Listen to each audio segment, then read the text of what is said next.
Hey, what's up guys? So today, just a real short video for you about troubleshooting your guitar pedal. A guy got on my video for the Digitech multi-chorus pedal that I have, this one here, and hooks it up, hits the foot switch and doesn't light up. Now, these things run either on a 9-volt battery, which I'm going to show you how to get to that, or you can run a 9-volt power supply that has the right polarity, okay?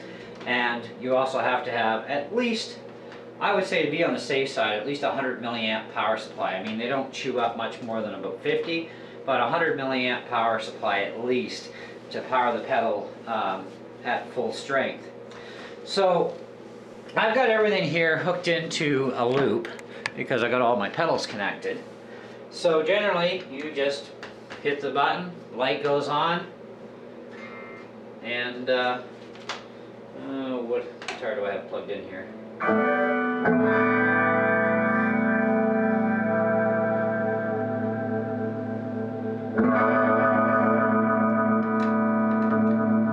Okay, so we know everything works fine. Now if you disconnect the power, and I don't have a battery in this thing, okay? Doesn't matter what you do, nothing's gonna happen. Alright? The cabling does not power the pedal. Okay? Now to get into the pedal, now that light should flash when power is connected, which is another thing. Plug it in.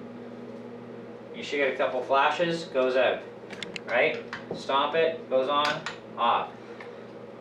Now, if you unplug the pedal completely, right out of the picture, with the power plugged in, it'll power up. Okay? Some pedals do require at least one cable plugged in to the input side. You don't even need it into the guitar at all or into your amp, and it'll still go on and off. Okay?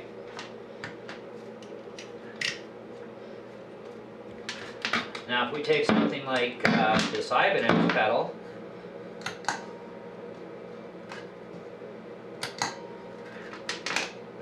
nothing hooked in, still goes on. Okay? Now you could have a burnt out LED, which does happen, and that may or may not affect the pedal whether or not it's going to work. If you step on the foot switch, power light does not go on, but the pedal is active, you'll know. Okay, that's with the pedal on and the settings I have right now. Okay, then you could just have a burnt out LED but the pedal still functions. Although if it's a brand new pedal, I'd be taking it back and saying, hey, DOA, you know what I mean?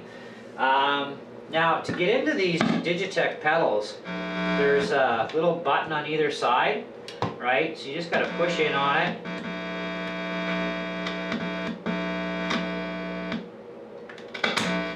Like so. And there's your 9-volt connector. Now if you've been running pedals with batteries, if your battery dies, well, it's not gonna fire up either. But I also found out with the pedals that I have that have batteries, which right now it's only the two, if you use crappy batteries, crappy 9 volts, like really cheap ones, don't expect the pedals to even fire up, because a lot of the times they won't. You really need to use either Energizers or Duracells. But the other thing is you got to be careful that you don't yank too hard on the wires, right? Or you can break the wire connection off inside. Now, if you break the wire connection off inside for your battery, it may or may not affect the pedal even once the pedal's hooked into a power supply. I've never had this problem, so I can't say for sure, you know, and but likelihood is if you do break a wire, I mean, it could short against something, so that could, you know, damage your pedal. But you know, otherwise I mean, you should be okay to just run a power supply if anything happens to your battery connector. As long as you didn't break the wires off on the inside of the pedal and they're not shorting, then you should be okay. But I don't use batteries anymore. I used batteries when I first got this pedal and before I got power supplies. And you know, the batteries, even the really good ones, don't last that long. Even though this pedal, I think it was rated, don't quote me on it, but I think it was rated for about 4 hours. I wasn't even getting a full 4 hours out of a good quality battery, you know. And the battery, as soon as you start sucking against it with power load, it degrades immediately. So even your sound, like your tone, is gonna just start petering off, you know, almost immediate.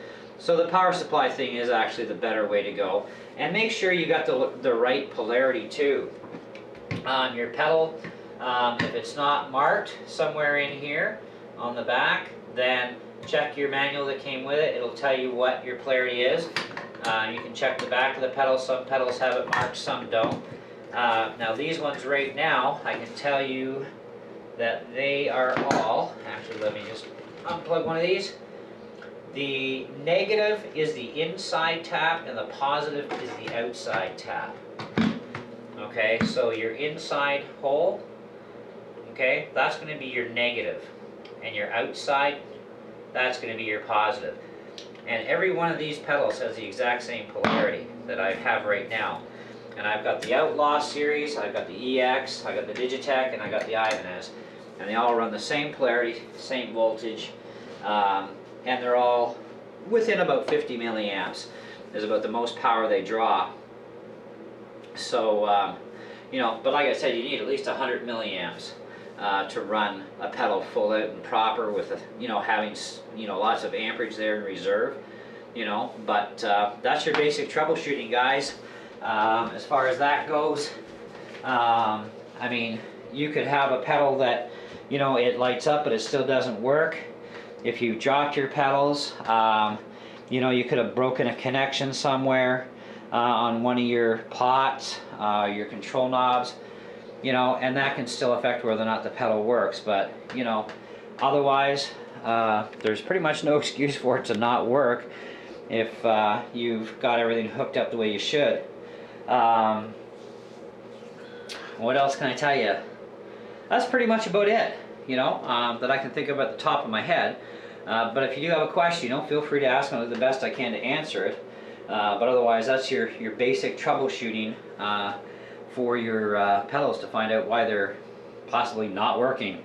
Okay, so thanks, and we'll catch you in the next video.